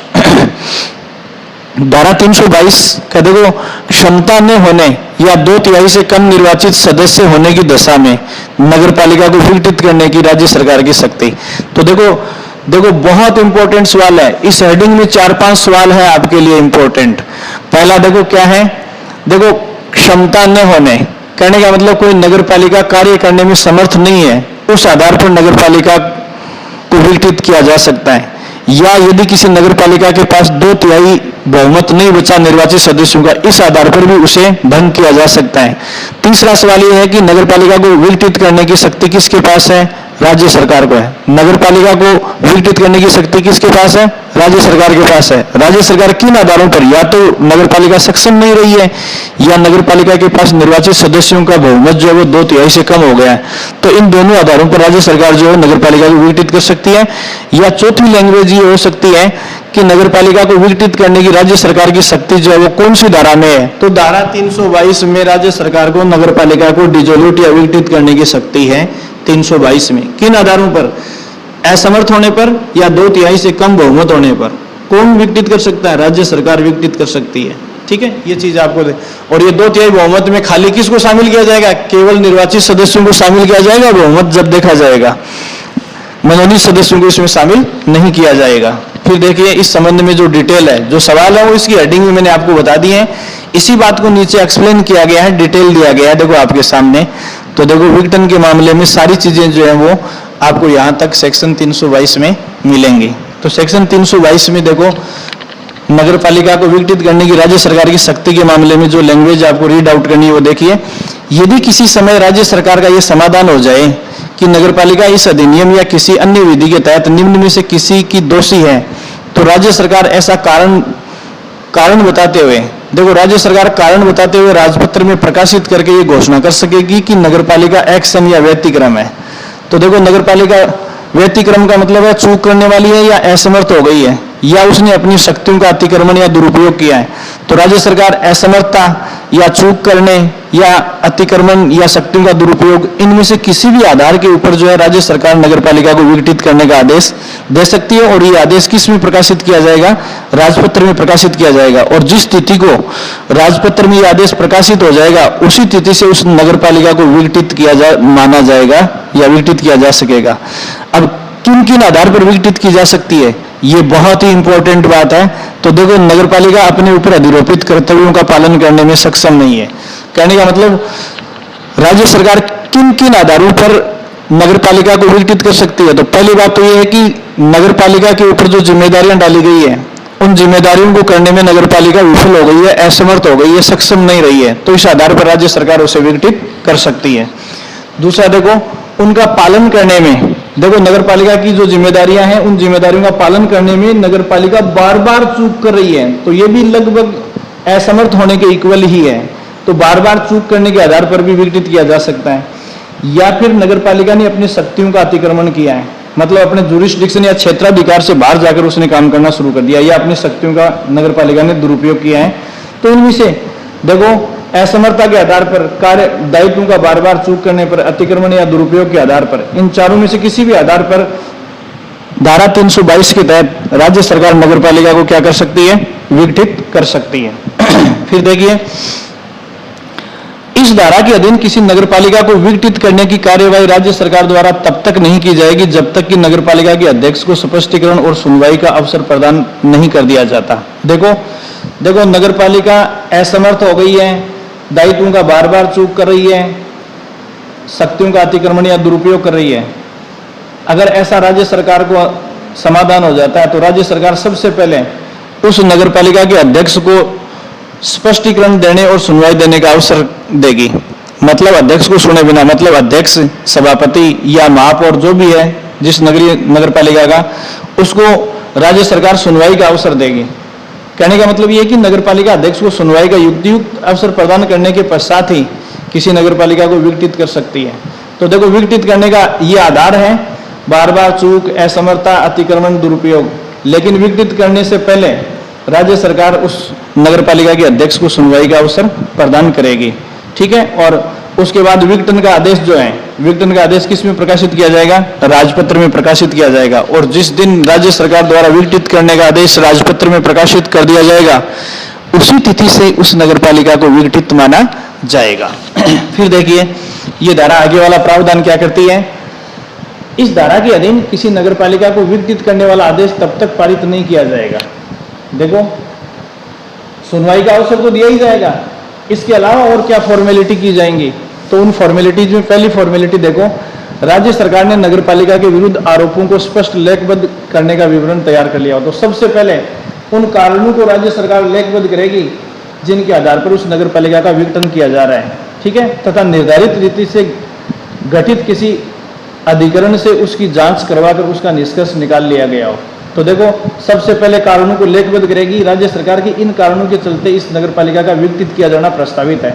उसके बाद एक अधिकरण या एजेंसी से उन आरोपों की जांच करवाएगी कि असमर्थ हुई कि नहीं हुई, शक्तियों का दुरुपयोग या अतिक्रमण किया कि नहीं किया, जो ऊपर आधार है उनकी जांच करवाई जाएगी। ठीक है, और अधिकरण जांच करेगा तो राज्य सरकार विघटित करने से पहले, देखो दो बातें, विघटित करने से पहले अध्यक्ष को सुनवाई का अवसर देगा, फिर कारणों को लेखबद्ध करते हुए उन कारणों की जांच किससे करवाएगा? एक अधिकरण से या आर्बिट्रेशन से करवाएगा। ठीक है, जांच करवाकर जो निष्कर्ष तैयार करवाए जाते हैं, उस अधिकरण में कौन कौन शामिल होगा? तो किसी नगर पालिका को विघटित करने के लिए राज्य सरकार जो जांच करवाती है, उस अधिकरण में कौन कौन होगा?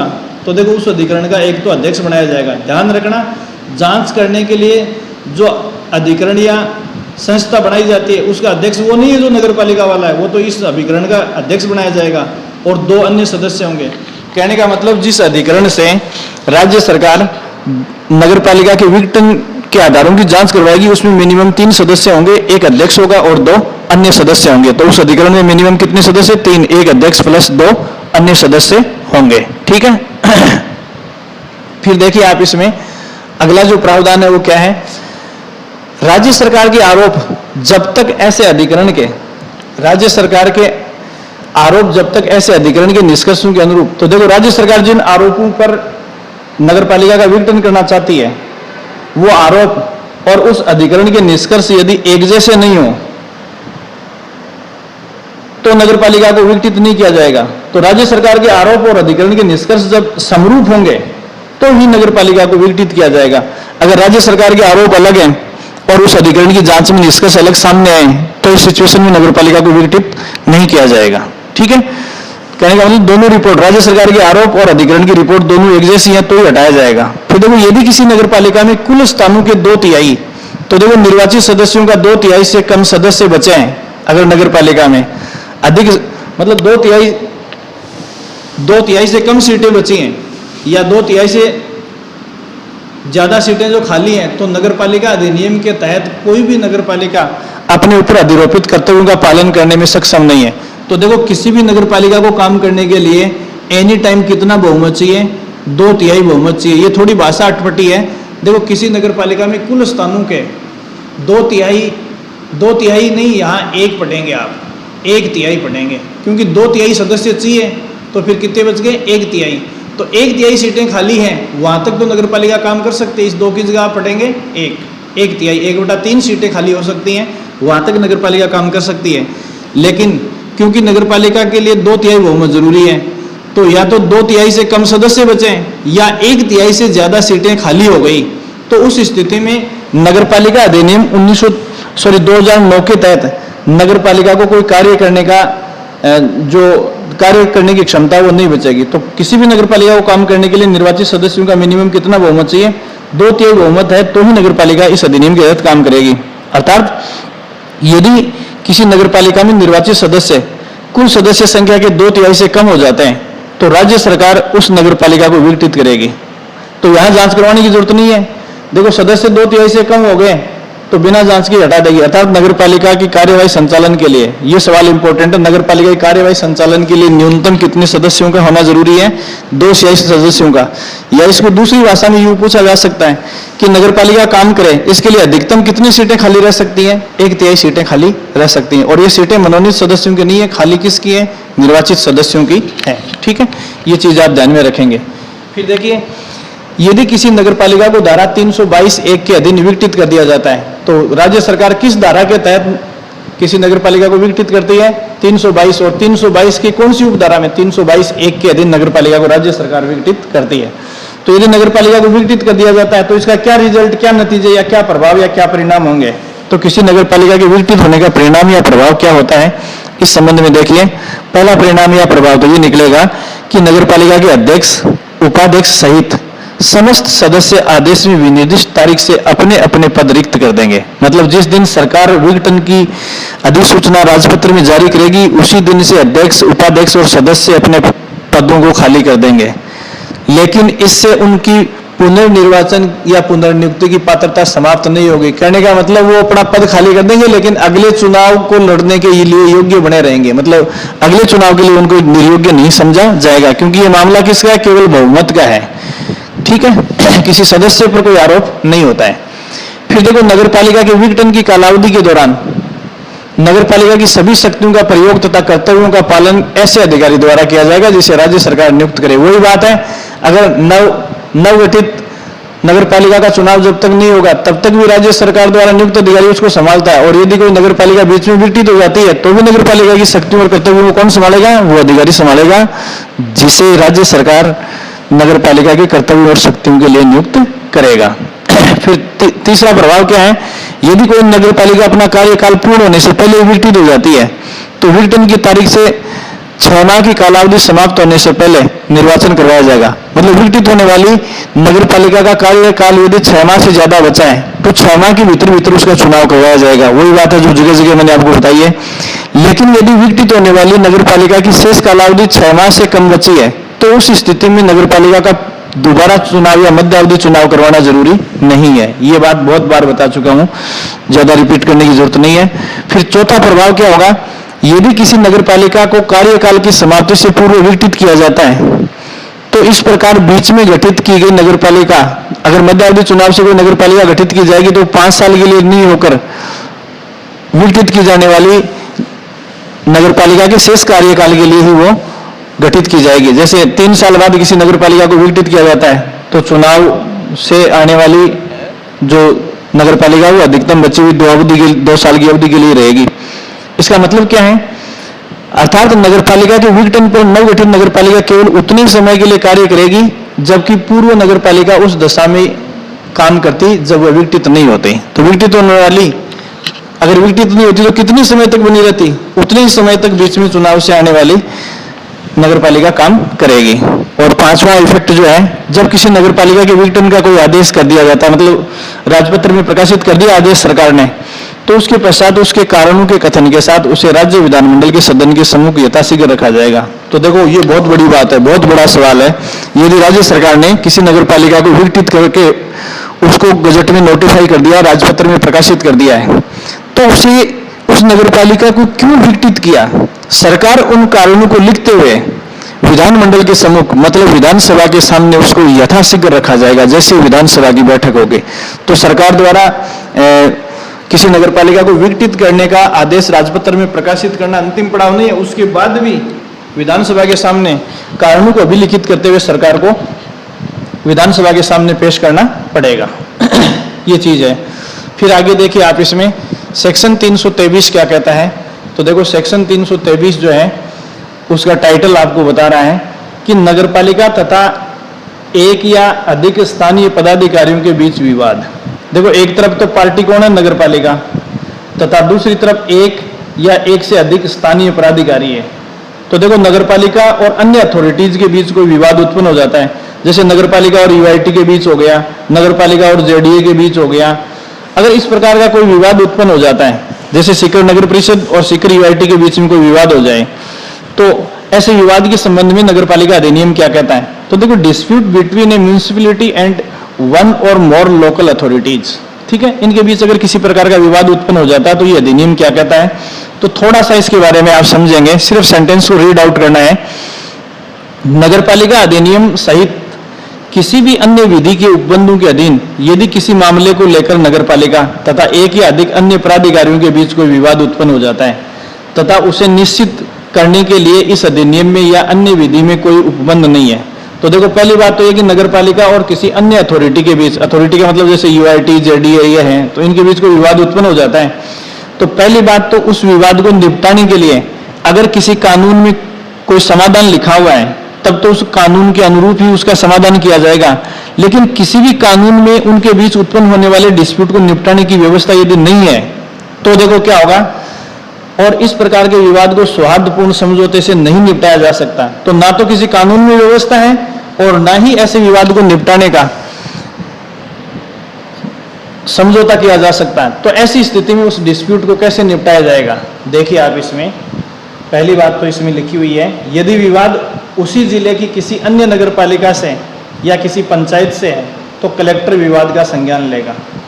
देखो सेम जिले की बात है तो उस विवाद को कौन निपटाएगा, कलेक्टर निपटाएगा, और वो स्वयं उसका विनिश्चय कर सकेगा, कलेक्टर ही उसका जजमेंट लेगा। कब, जब दोनों अथॉरिटी, नगर पालिका और दूसरी अथॉरिटी, चाहे वो ग्राम पंचायत हो, नगर पालिका हो और कोई हो, ऐसी संस्था के साथ यदि विवाद है तो उसका विनिश्चय कलेक्टर करेगा तथा इस प्रकार कलेक्टर द्वारा किया गया विनिश्चय अंतिम होगा। तो देखो नगर पालिका और किसी ग्राम पंचायत या अन्य नगर पालिका के बीच कोई विवाद होता है और विवाद सेम जिले की संस्थाओं के बीच है, तब तो उसका अंतिम निस्तारण किसकी ओर से किया जाएगा, कलेक्टर के द्वारा किया जाएगा। अर्थात अंतिम फैसले का मतलब है कि कलेक्टर ने जो फैसला या विनिश्चय कर दिया उसके विरुद्ध कहीं कोई अपील नहीं जाएगी।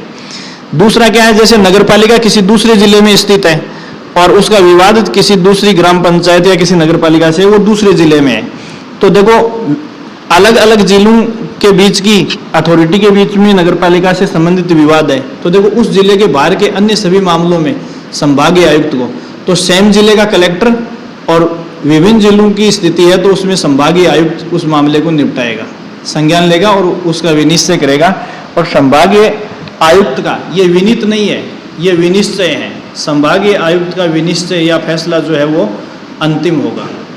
तो सेम जिले की अथॉरिटी के बीच विवाद को कलेक्टर निपटाएगा और अलग अलग जिलों के बीच की विवादों को कौन निपटाएगा, ये नोट ऐसे है, ये दो विसर्ग है, संभागीय आयुक्त निपटाएगा। देखो नोट में क्या है, इस प्रकार विनिर्दिष्ट किसी भी विवाद के संबंध में सिविल न्यायालय द्वारा कोई वाद ग्रहण नहीं किया जाएगा। बहुत बड़ा सवाल है, याद रखना इसमें कि अगर किसी नगर पालिका का किसी दूसरी अथॉरिटी के साथ, किसी पंचायत या नगर पालिका के साथ कोई विवाद है तो उस विवाद को कभी भी किसी भी सूरत में कोई न्यायालय स्वीकार नहीं करेगा।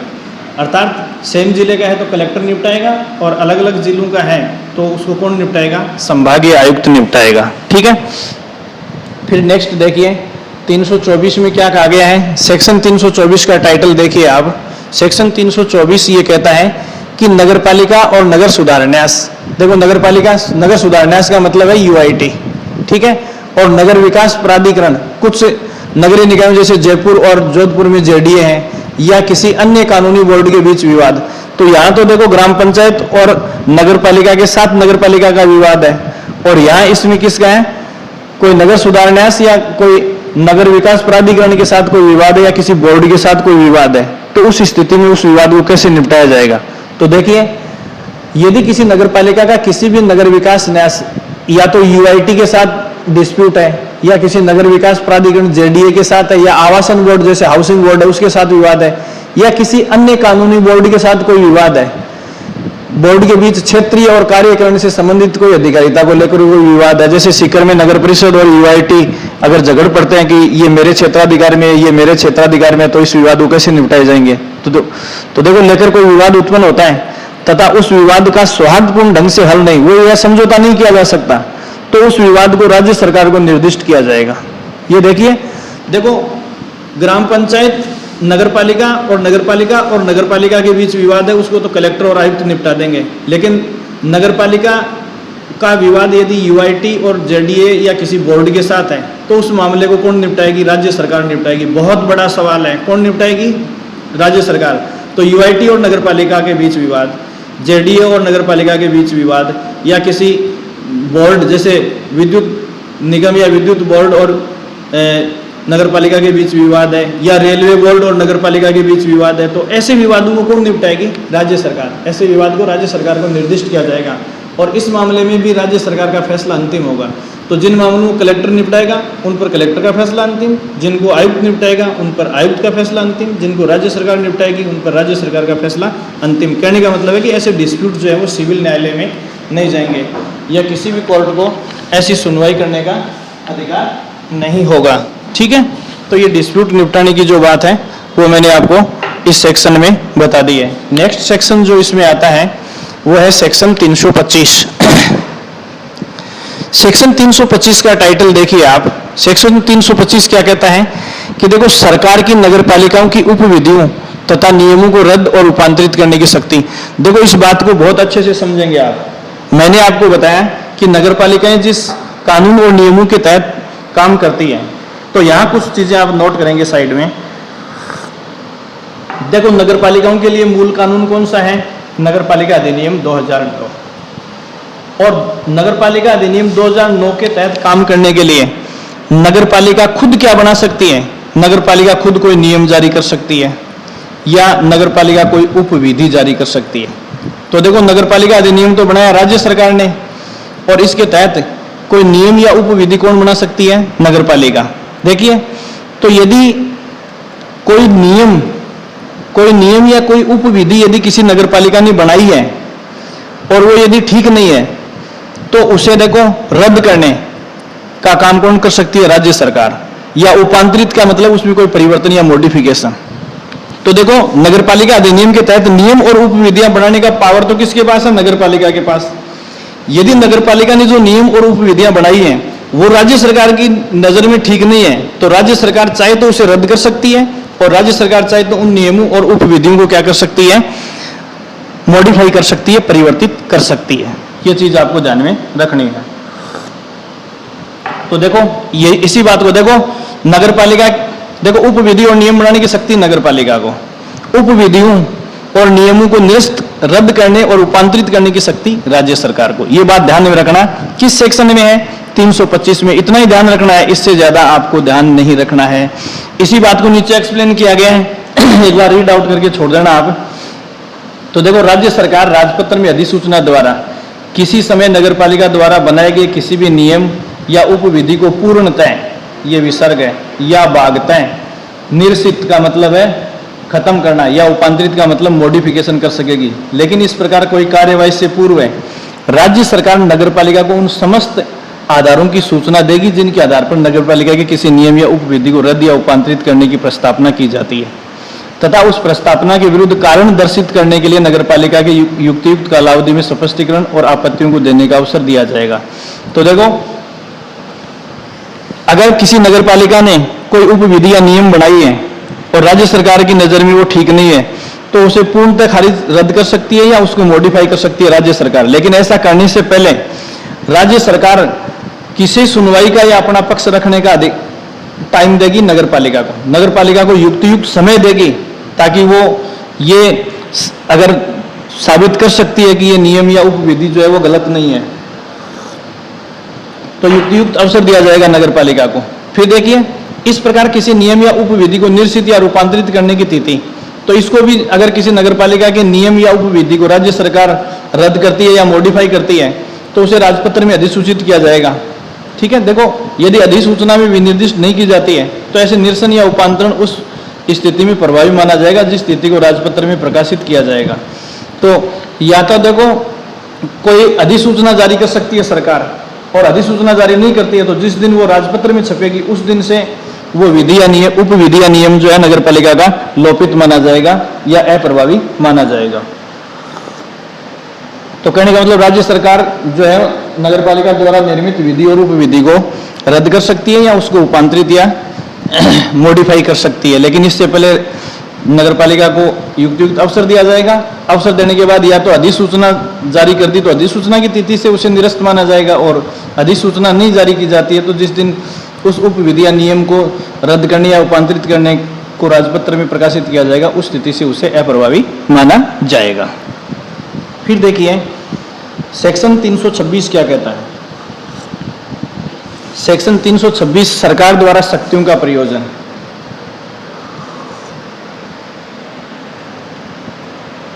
सरकार द्वारा शक्तियों का देखो, delegation of powers by government, ये प्रत्यायोजन है। पहली बात तो इसको आप क्या पढ़ेंगे, काट के करेंगे इसको, प्रत्यायोजन। बहुत ही इंपॉर्टेंट भाषा है, ध्यान रखेंगे, ये प्रयोजन नहीं है, प्रत्यायोजन है। सरकार द्वारा शक्तियों का प्रत्यायोजन, सरकार द्वारा शक्तियों का प्रत्यायोजन। इसका मतलब यह है कि नगरपालिका अधिनियम के संबंध में राज्य सरकार को जो शक्तियां हैं, वो शक्तियां राज्य सरकार किसी और को भी सौंप सकती है। प्रत्यायोजन का मतलब है कि अपनी शक्तियों को किसी और को सौंपना, हैंडओवर करना। तो देखो, क्या राज्य सरकार नगरपालिका अधिनियम में अपनी समस्त शक्तियों को प्रत्यायोजित कर सकती है? तो देखो, सभी शक्तियों को राज्य सरकार प्रत्यायोजित नहीं कर सकती। कुछ धाराओं में राज्य सरकार को दी गई शक्तियां जो है प्रत्यायोजित की जा सकती हैं। तो देखो, इस संबंध में कौन कौन से पावर्स हैं राज्य सरकार के, जिन्हें राज्य सरकार जो है वो प्रत्यायोजित कर सकती है। तो इस संबंध में देखिए, थोड़ा सा आपको टाइम लगेगा इसमें और वीडियो में। देखो, राज्य सरकार इस अधिनियम के अधीन सभी या किन्हीं शक्तियों को अपने अधीनस्थ अधिकारी को प्रत्यायोजित कर सकती है।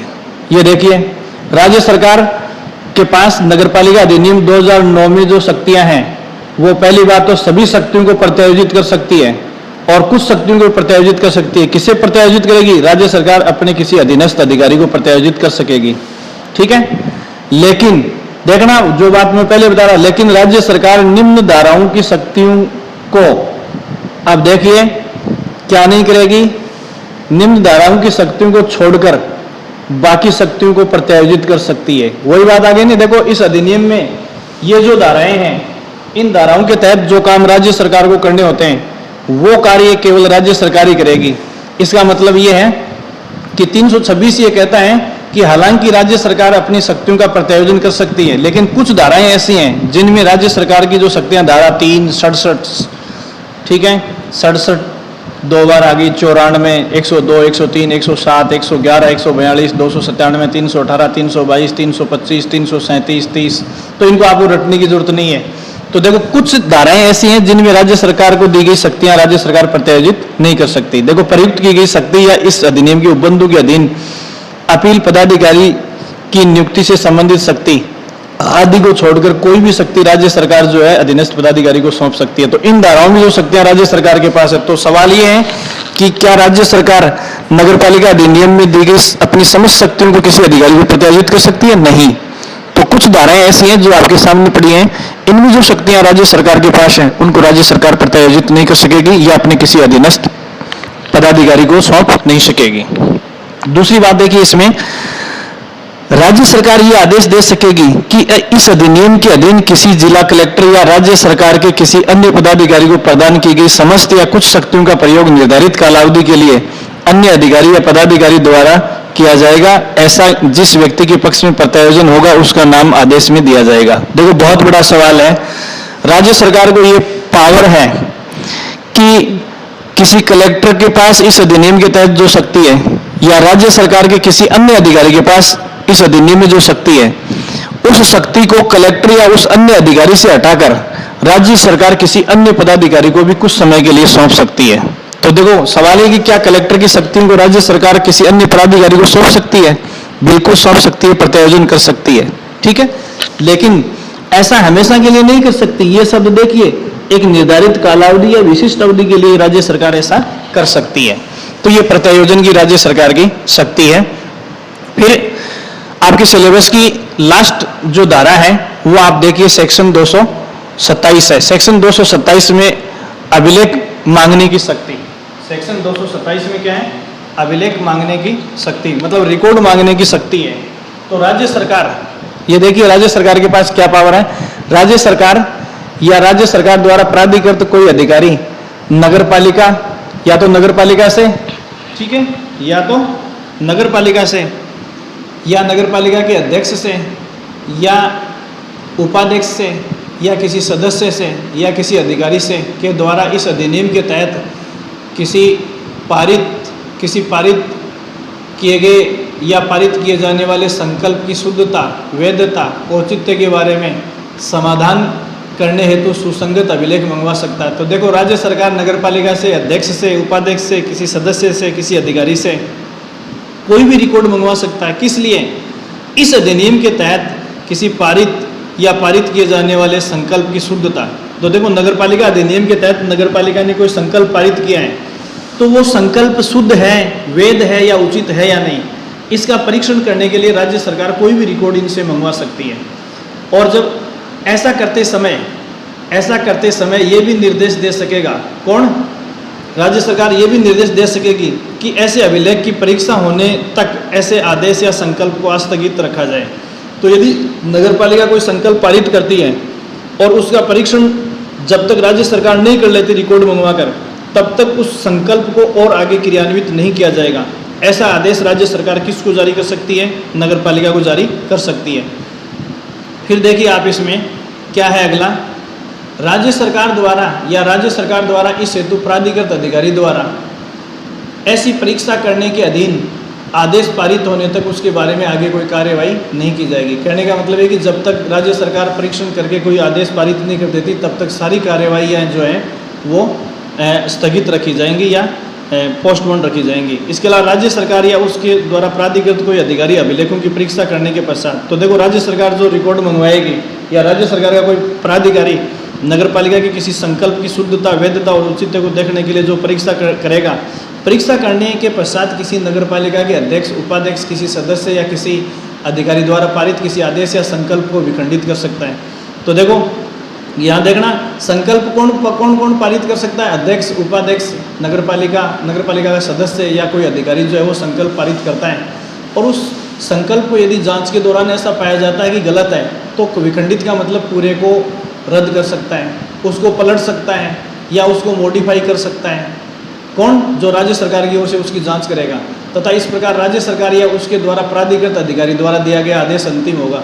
तो देखो नगर पालिका की ओर से किसी अधिकारी, सदस्य, अध्यक्ष, उपाध्यक्ष या किसी सदस्य द्वारा कोई भी संकल्प पारित किया जाता है तो उस संकल्प के ऊपर आखिरी फैसला राज्य सरकार या उसके द्वारा अथोराइज या नियुक्त किए गए किसी अधिकारी का फैसला जो है वो अंतिम होगा। तो इस प्रकार इस आखिरी अध्याय में देखो आपको सेक्शन, ये जो लास्ट का अध्याय मैंने आपको बताया, इस पूरे अध्याय में राज्य सरकार की शक्तियों के बारे में चर्चा की है करने। तो राज्य सरकार की शक्तियां जो है वो नगर पालिका अधिनियम के बारे में क्या क्या हो सकती हैं, इन सबको मैंने डिटेल से आपको समझाया है। इस प्रकार ये इस अधिनियम के सेक्शंस के बारे में आखिरी वीडियो था। एक वीडियो इसमें नगर पालिका अधिनियम के साथ कुछ नियम जुड़े हुए हैं, उन नियमों का अपन बनाएंगे। और बीच वाले पार्ट में चैप्टर 12 में से एक बड़ा वीडियो था जो करप्ट हो गया, जिसको अभी मैं रिकॉर्ड करके आपके सामने पेश कर दूंगा थोड़े टाइम बाद में। ठीक, आज के इस वीडियो में इतना ही। Thank you so much.